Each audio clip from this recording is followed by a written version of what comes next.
high levels of poverty, unemployment, stigma and discrimination, gender-based violence, sexual harassment, early marriages and pregnancies, drug abuse, leadership and governance. These are some of the pressing issues affecting our communities. Raise your voice and speak up because you are the solution. And by working together, we can create locally driven solutions that can transform our society and the world. Be a voice of change today.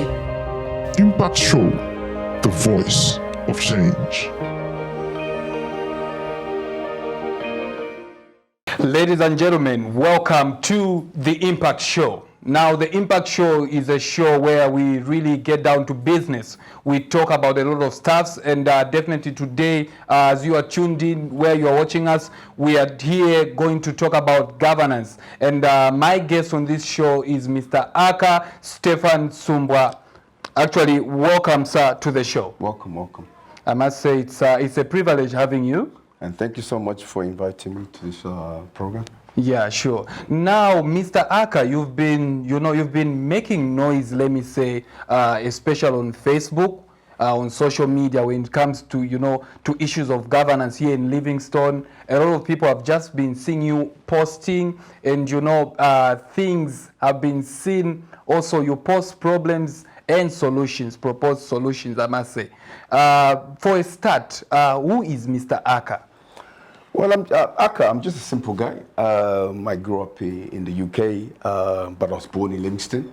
So Livingstone is my town. I'm just a simple guy, like I said. I do a lot of community work on the ground. I've been doing this for the past 8 years now.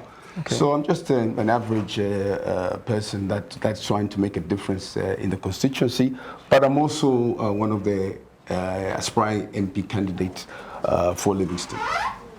Okay, now talking about some of the community works that you've been doing over the past 8 years, can you try just to mention a few before we go further? I also own a small little NGO. I look after autistic children. Okay. 5 years ago we helped finish building a school in Gwenya for about 500 children. If you go down the hospice, St. Joseph Hospice in Gwenya, we do once in a while help them. We donated a TV and a Go TV subscription for members of people coming to visit patients. I also do outreach programs in Simonga. We look after old people. So there's a lot that I've been doing for the past. Well, that's wonderful. And seeing from the perspective where you understand these stuffs, it seems like you are also glued in deep down into governance. I would want to ask you one question. To you, what is good governance? Good governance is accountability. Very important. When you're accountable for your action, then that's good governance. Good governance is making sure that you're able to implement policies and able to implement those policies into action.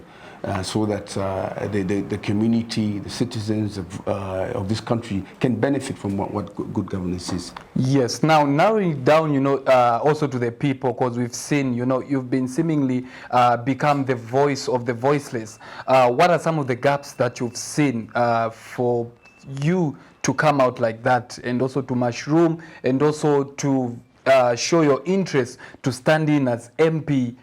What are some of the gaps that has led you, to vie in for office? You look at Livingstone constituency. This is a tourist town. Just to answer your question, there's a lot of problems that we face here in this town. Service delivery needs to improve. When you go down certain wards, there's issues of water shortages. In some places, they don't have water for like a week. If you look around so many constituencies, like Akalemwa ward, all you have to do is walk behind the alleyways. There's a lot of garbage.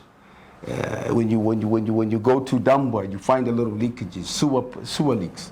You go to certain schools, you find that there isn't enough effort in making sure that those schools are upgraded.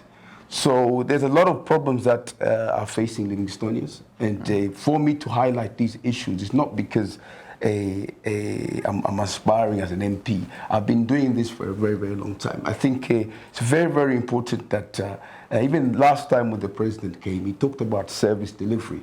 I took some time, I think that was like a year ago, where I organized the community and also brought in Zambia Air Force. We went to the cemetery and we cleaned up the cemetery purely based on the fact that when I took a walk through the cemetery, there's a lot of garbage being dumped. There's a lot of tombstones stolen. There's a lot of damage there. So I said, look, we need to wake up the council. And we went there, cleaned up the cemetery, and it got to the attention of the president where, because of that activity, he had called for all the councils to come to Lusaka. And the first thing that he did was to talk about service delivery, and he highlighted the issues of service delivery, and he gave an example in regards to Livingstone. He mentioned, why should Livingstonians be cleaning up the cemetery? Service delivery is very, very important. Okay, yeah, and I know you've mentioned of a number of staffs, but also there are people watching there. They say a lot of people they just talk. Like you said, you've given in an example, and there are some of the problems that you've brought out, especially that Livingstone citizens are facing. What are some of the proposed solutions that you have to these problems? Look, first of all, let us first appreciate the president of this country, Mr. Akalemwa. CDF was before he was elected in 2021. CDF was 1.6 million. Okay, and in 2022 he increased it to 25.7 million. Then 2023 he increased it to 28.3. Okay, CDF is a tool that is put in place to make sure that all the problems that we're facing in Livingstone are sorted out under CDF. I can only advocate as an aspiring candidate. I mean, you can't tell me to go start fixing potholes. You can't tell me to go start collecting garbage. But all I can say to you is that if, per se, I was elected as an MP, I would use CDF funds to address some of the issues affecting Livingstonians. There's no street lights. Okay, yeah, and also not to cut you short, but there'll be somebody watching us out there. They'll say, okay, what if there was no CDF? Because, there are other ways in which you can actually source income in order, to combat this challenge. Yeah, first of all, if I was not aspiring for office, okay, yeah. The way of sourcing funds is community-based. You collect funds from the community. But let us remember one thing. People are elected into office. You come using campaign promises. I'm going to do A, B, C, D. True. Okay? So if you run for office, those campaign promises that you told the people of Livingstone, they must be fulfilled. Okay? It's not the duty of citizens to go out there and sort out issues. That's why you have governors. That's why you have local government. Okay, their job is to make sure that things are in order. The question is, I would ask you, what is the duty of the council? Do you expect citizens to start marking street roads? Do you expect citizens to start putting street lights when people are being paid using taxpayers' money? What are those people at the council doing? So it's the duty of the council and the local authorities to make sure things are in order. People like me are there to add pressure. Okay, there's only so much I can do. Okay, I'm not a multi-millionaire. Yeah, and also, do you think, you've talked about the council, do you think the council is really doing its work here in Livingstone? To be honest, they need to improve. There's so many areas I can tell you. When you go to Maramba, near the old people's home, there's a school there. Have you seen that garbage? It's almost 15 meters high. It hasn't been collected. Okay, just behind the passport office here, go through that street. Okay, there's garbage there. Okay, leakages everywhere. So end of the day, the council needs to be proactive, not reactive. Right now, they're being reactive. Okay. Okay. Even for example, they had a good initiative where they're doing up this road signage and the zebra crossing. Okay. Already, those zebra crossing paint is faded. Okay, so it's very, very important that service delivery is 100%. It is the duty of the council to make sure things are in order. Right now, things are not in order. Okay. Okay. Yeah, I'm sure even our viewers are getting your points. Yeah, time is not even our best ally, especially when we are getting into these matters. But for me, I have one question for you. What vision do you have for tourism, especially here in Livingstone? As you know, so tourism is one of the major sources of income, especially when it comes to citizens who are living here in Livingstone. Look, we call ourselves a tourist capital, and we should ask ourselves, why is Big Falls doing far much better than us? It means that there's a problem somewhere. Okay? My vision for Livingstone, if I was elected as an MP, is to drive in more investors into Livingstone, is to drive in more tourists to come into Livingstone. The only way you can do that is making sure you have all the facilities in place. For example, Mosechunyo National Park, the animals population is dwindling. Okay, during the dry season, there's no watering holes in the national parks. It's dry. There's no food in the national park. So how do we maintain our wildlife? Okay, how do we also make sure that there's no animal-human conflict?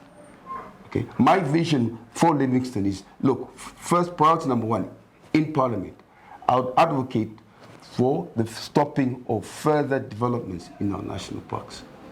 Very, very important. Okay, so Livingstone must be a hub for tourism. Okay, but when you go to international airport, Harry Nkumbula International Airport, it's empty. Why is this Big Falls doing far much better in terms of flights?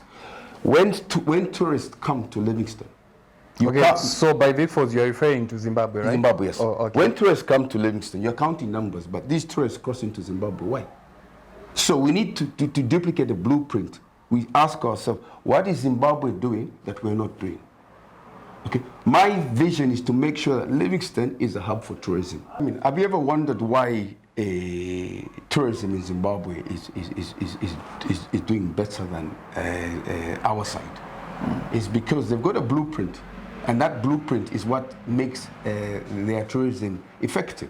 Here in Livingstone, for example, we are counting numbers that come from the airport, Harry Manga and Kubula. They come into Livingstone, but they don't stay. Majority of them do not stay in Livingstone because one, the rates are not attractive. We need to create rates that are attractive in making sure that these tourists or local tourists or international tourists are able to stay in Livingstone.